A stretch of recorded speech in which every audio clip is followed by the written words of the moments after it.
주님 안에서 사랑하며 축복합니다. 우리 다시 한번 앞뒤 옆 사람 선포합니다. 이렇게 합니다. 네. 나사렛 예수 그리스도의 이름으로 일어나 걸으라. 우리 선포합니다. 나사렛 예수 그리스도의 이름으로 일어나 걸으라. 아멘. 1937년 5월 31일 도쿄에서 타하라 요네코라는 한 여자아이가 부유한 가정에서 태어났습니다. 자라면서 어머니의 넘치는 사랑을 받고 자랐습니다. 그런데 그녀의 나이 18살 때에 어머니가 갑자기 돌아가셨습니다. 이 사실에 깊은 수렁에 빠져서 절망감과 슬픔을 이길 수가 없었습니다. 어느 날 달려오는 전차에 자기의 몸을 던져서 자살을 기도하였습니다. 병원에서 눈을 떴을 때에 왼쪽 팔이 잘라져 나갔고 오른손 손가락 2개가 없어졌습니다. 이 사실에 충격을 받았지만 그래도 다리에는 자신이 있었기 때문에 이제 어떻게든 되겠지 이런 생각을 했습니다. 그런데 의사가 상반신을 일으켜 보라고 했습니다. 그러자 그녀는 일으키자마자 고꾸라졌습니다. 왜냐하면 2다리가 없어진 것입니다. 이제는 신체 중에 남은 것이 오른쪽 팔과 오른손 손가락 3개 뿐이었습니다. 마치 이 짤막한 나무 토막에 벽까지 하나가 붙어있는 그런 모습인 것이죠. 살아가야 할 가치를 이유가 없었습니다. 그때부터 자살하기 위한 온갖 방법을 모색하였지만 세 손가락으로는 자살할 수 있는 방법이 없었습니다. 그 무렵에 병원에 맥클로이 선교사님이 방문하게 되었고 이때의 신학생이었던 타하라 아키도 씨가 이 맥클레이 선교사님을 통역하기 위해서 따라왔습니다. 그녀는 아키도 씨의 전도를 받고 예수님을 영접하였습니다. 그럼에도 불구하고 자신의 처지를 비관하여 자신이 죽기 위해서 수면제를 모았습니다. 어느 날 타하라 요네코는 하나님께 기도합니다. 하나님, 더 이상 살 기력이 없습니다. 나에게는 손도 발도 없습니다. 이런 내가 아무리 발버둥 쳐도 남에게 폐만 끼치게 될 뿐 나에게 전혀 가능성이란 없습니다. 죽는 일 외에는 방법이 없습니다. 하나님, 당신이 살아계시다면 제발 나를 도와주세요 하면서 기도하면서 잠이 들었습니다. 그리고 깨어났을 때에 자신에게 참 평안이 임하게 되었습니다. 그동안의 염려와 근심, 걱정이 사라졌습니다. 성경 읽등 중에 고린도후서 5장 17절 말씀이 눈에 들어왔습니다. 그런즉 누구든지 그리스도 안에 있으면 새로운 피조물이라. 이전 것은 지나갔으니 보라 새 것이 되었도다. 이 말씀, 그 말씀을 읽는 순간 오른팔에 붙어있던 3개의 손가락이 무척 감사했고 감격스러웠습니다. 그 후에 아키도 씨를 통하여서 구원의 메시지를 전합니다. 있는 모습 그대로를 사랑하시는 하나님께서 분명 당신을 위한 계획이 있을 것입니다. 이때부터 이 요네코는 없는 것에 집착하지 않고 있는 것에 감사하기 시작했습니다. 점차 내면이 아름다워졌고 그 아름다움에 반해서 아키도 씨, 이 신학생은 이 요네코에게 청혼을 하고 그래서 결혼하게 되어서 2딸을 낳게 되었고 남편 아키도 씨는 목사님이 되어서 작은 교회를 섬기게 되었습니다. 타하라 요네코는 평생 주님을 사모하며 섬기며 이웃을 사랑하리라 결심했습니다. 많은 사람들이 유네코의 헌신과 섬김에 감동을 받아서 예수님을 믿게 되었고 회심하는 역사가 일어났습니다. 이 다하라 유네코는 하나님을 향해서 이렇게 고백합니다. 하나님, 제게는 손가락이 3개나 있습니다. 그녀는 자신에게 정말 사고 났을 때 아무것도 없다고 생각했습니다.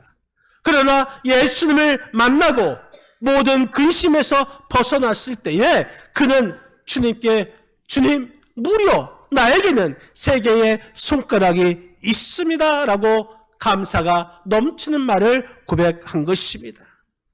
3 손가락으로 죽어가는 영혼, 깊은 좌절과 근심 속에 빠져있는 그들을 구하는 하나님의 사람이 되겠다고 기도합니다.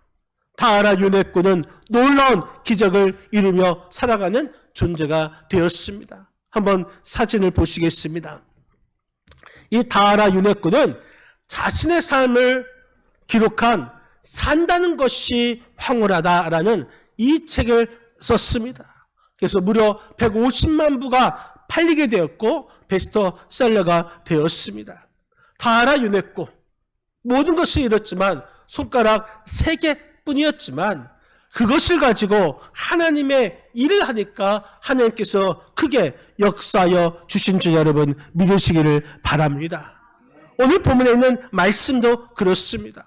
베드로와 요한이 성전에 기도하러 갔다가 성전 미문 앞에 앉아있는 나면서 못 걷게 된 안진뱅이가 구걸하는 것을 봅니다. 그때에 그 사람에게 이렇게 명합니다. 오늘 보면 6절 말씀, 우리 한번 6절을 같이 한번 읽겠습니다. 베드로가 이르되 음과 금은 내게 없거니와 곧 아멘.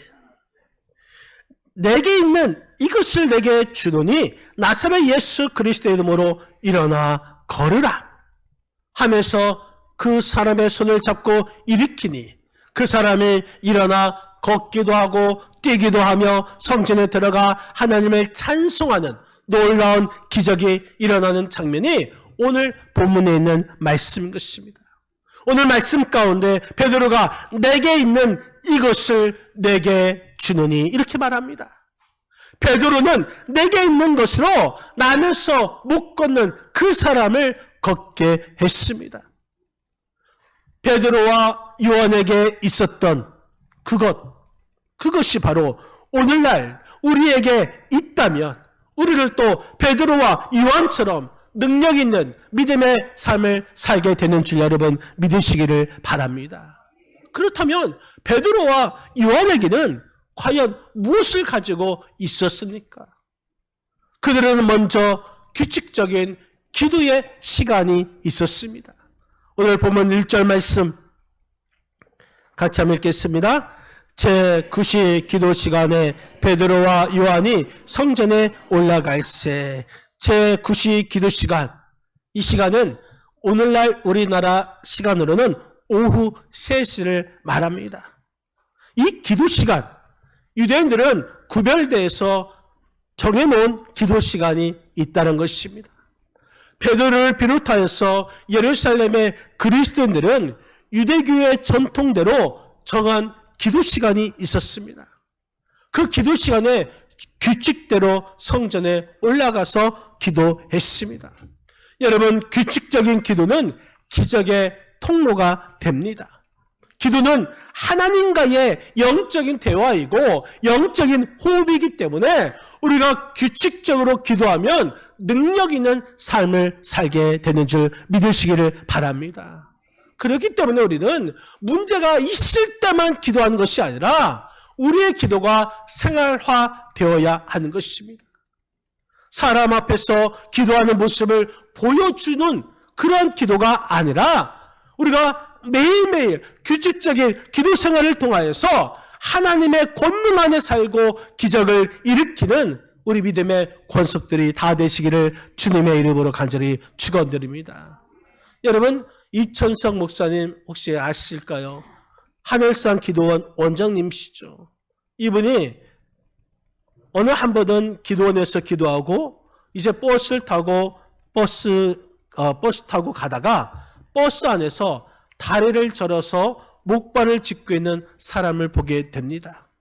이 순간 불쌍한 생각이 들어서 그 많은 버스 안에 있는 사람들이 보는 앞에서 큰 소리로 그분의 다리를 붙잡고 힘차게 기도하였습니다. 눈 뜨고 보니까 그대로 다리가 절어 있는 것이죠. 낫지 않았습니다. 너무나 창피해서 그 다음 버스 정류장에서 내렸습니다. 그런데 나중에 어느 집회에 갔더니 어느 한 사람이 간증을 하는데 그 사람이 이렇게 말합니다. 내가 옛날에 다리를 절었었는데 버스를 타고 가다가 처음 보는 어떤 사람이 나를 위해서 기도해 주어서 내가 이렇게 나았습니다 라고 간증한 것입니다. 그 사람을 자세히 보니까 바로 그 버스 안에 내가 기도했던 그 사람이었던 것입니다. 내가 기도하는 것 당장 눈에 보이지 않을 수 있습니다. 당장 응답이 나타나지 않을 수 있습니다. 그렇다고 해서 하나님께서 내 기도를 안 들어주시는 것 아니다. 이렇게 내 기도에 응답이 없다. 이렇게 속단해서는 안 됩니다. 여러분, 우리가 해야 할 일은 바로 기도이고 하나님께서는 고치시고 구원하시는 것은 하나님의 일이라는 사실인 줄 여러분 믿으시기를 바랍니다. 기도의 능력을 믿고 우리는 구하고 찾고 문을 두드리기만 하면 하나님께서 분명히 역사하여 주시는 줄 믿으시기 바랍니다. 여러분, 우리 교회도 정한 기도의 시간이 있습니다. 새벽 5시 30분 새벽 기도회가 있습니다. 금요일날 저녁 9시에 금요일 기도회가 있습니다. 우리 모두가 이 규칙적인 기도회에 참석하시고 또한 규칙적인 기도 생활을 통하여서 주님 안에서 능력받아 기적을 일으킬 수 있는 저와 여러분의 삶이 되시기를 주님의 이름으로 간절히 축원드립니다. 또한 베드로와 요한에게서는 확고한 믿음이 있었습니다.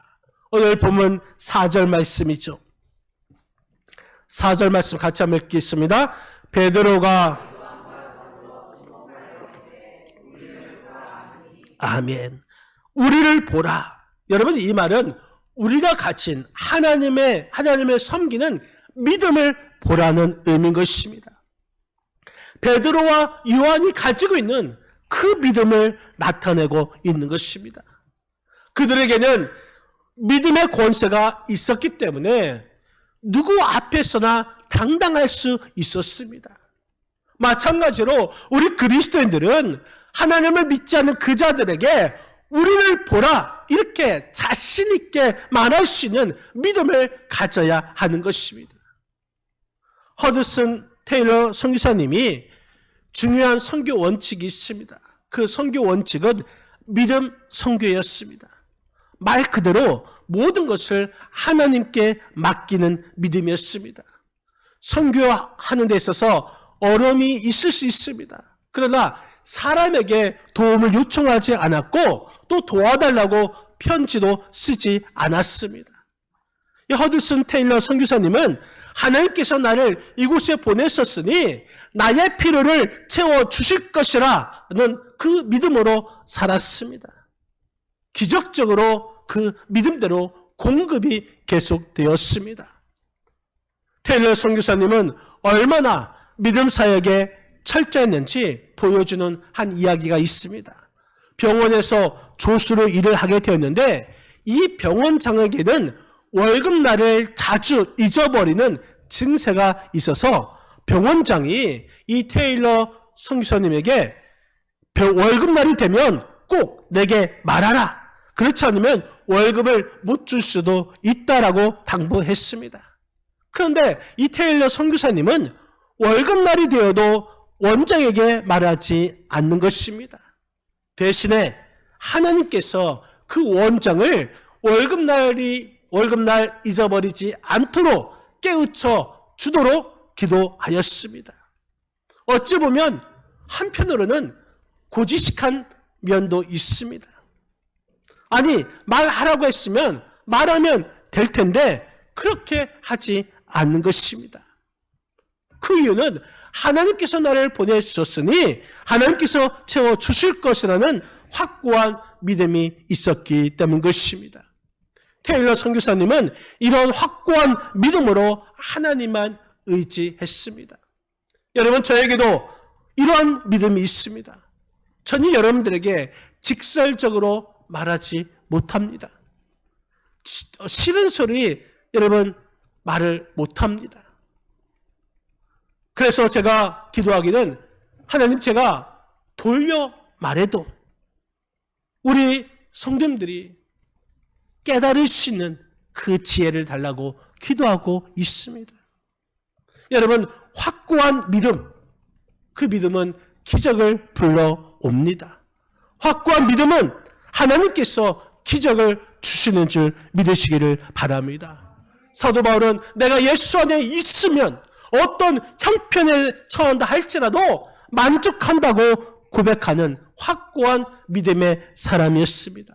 베드로와 요한, 사도 바울처럼 세상 사람들에게 우리를 보라, 나를 보고 믿음 생활을 하라고 자신 있게 말할 수 있는 그 성도가 하나님을 바르게 섬기는 성도이고 하나님의 은혜를 누리는 바른 성도인 줄 여러분 믿으시기를 바랍니다. 바라기는 확고한 믿음을 가져서 정말 우리를 보라고 외칠 수 있는 확고한 믿음의 사람들이 되시기를 주님의 이름으로 간절히 축원드립니다. 또한 베드로와 요한은 나사렛 예수 그리스도의 이름이 있었습니다. 오늘 보면 6절 말씀, 6절을 같이 한번 읽겠습니다. 베드로가 이르되 음각 나사렛 예수 그리스도의 이름으로 일어나 걸으라 하고, 여러분, 베드로는 나사렛 예수 그리스도의 이름으로 담대하게 선포하였습니다. 예수의 이름, 그 이름은 은과 금보다 귀한 이름인 줄 믿으시기를 바랍니다. 은과 금, 그것은 편안은 살 수 있습니다. 그러나 평안은 살 수 없습니다. 예수 그리스도의 이름만이 참된 평안을 주시는 줄 믿으시기를 바랍니다. 예수 그리스도의 이름으로 선포하면 치유와 기적이 일어나는 줄 믿으시기를 바랍니다. 사도 바울은 예수 그리스도의 이름의 권세를 확신하였기 때문에 나사렛 예수 그리스도의 이름으로 일어나 걸으라 이렇게 선포했던 것입니다. 이러한 담대한 선포가 기적을 일으킨 것이죠. 힘든 일이 있어도 예수의 이름으로 담대하게 선포하시고 또 기적으로 말미암아 하나님께 영광 돌리는 저와 여러분의 삶이 되시기를 주님의 이름으로 간절히 축원드립니다. 어떤 영국 부자가 이 한 가난한 여자를 집안일을 하도록 가정부로 고용했습니다.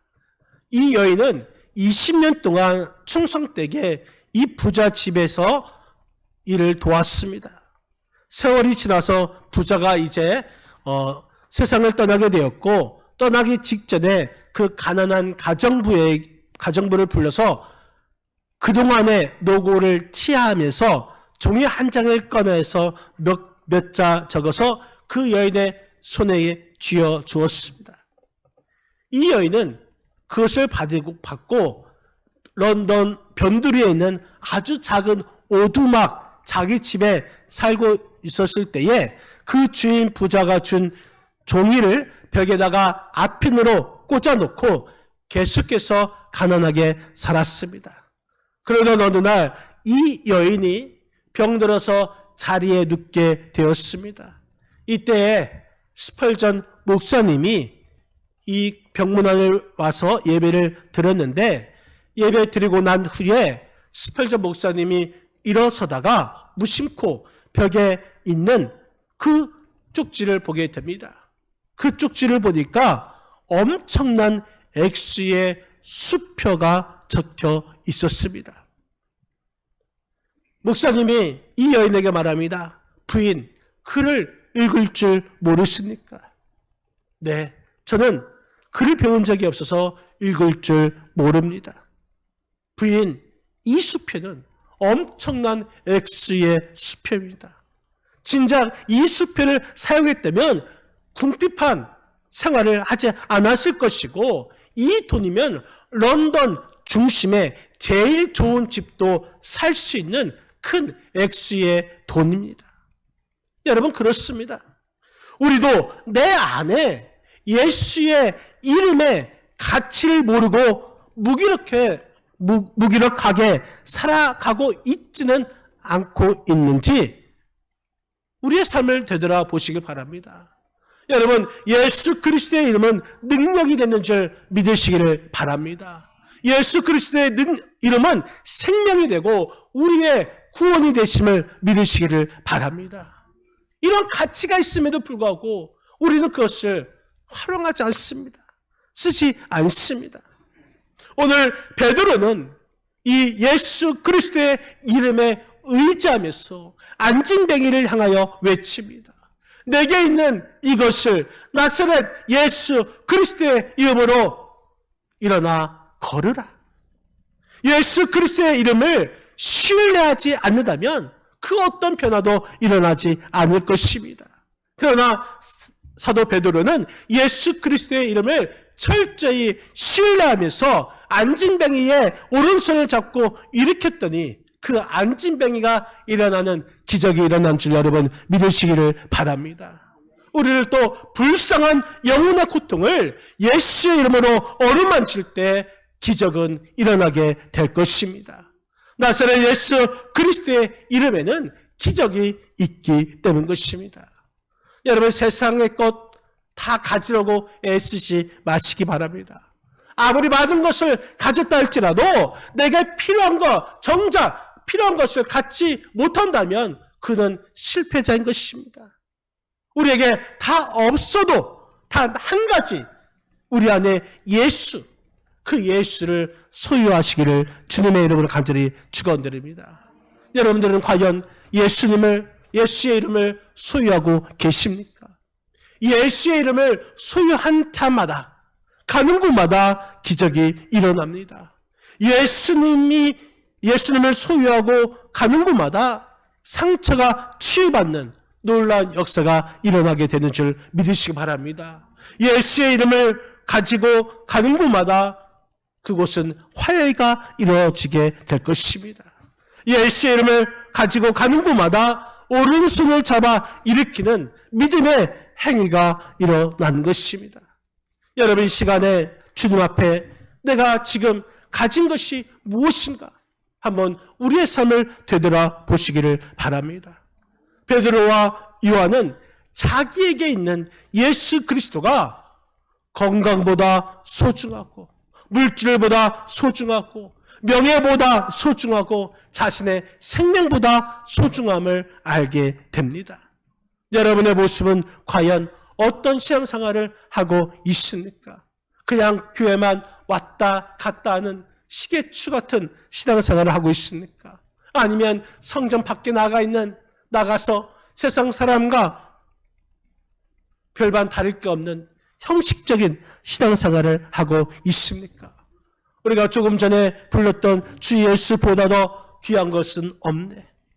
이것이 우리의 신앙의 고백이 되어야 될 줄 믿습니다. 여러분, 우리의 신앙생활 더 이상 취미생활로 신앙생활 하시지 마시고, 재미삼아 신앙생활 하시지 마시고, 기분 내키는 대로 신앙생활 하지 않기를 바랍니다. 사랑하는 성도 여러분, 이 시간 바라기는 저와 여러분들이 규칙적으로 기도하는 자가 되시고 하나님을 향한 확고한 믿음을 가지시고 무엇보다도 세상에서 가장 소중한 예수 그리스도의 이름을 소유하면서 담대하게 선포하여 우리의 삶의 현장에서 만나는 모든 문제가 해결되어서 하나님께 영광과 찬송을 드릴 수 있는 저와 여러분의 삶이 되시기를 주님의 이름으로 간절히 축원드립니다. 기도하시겠습니다. 이 시간으로 기도할 때에 하나님,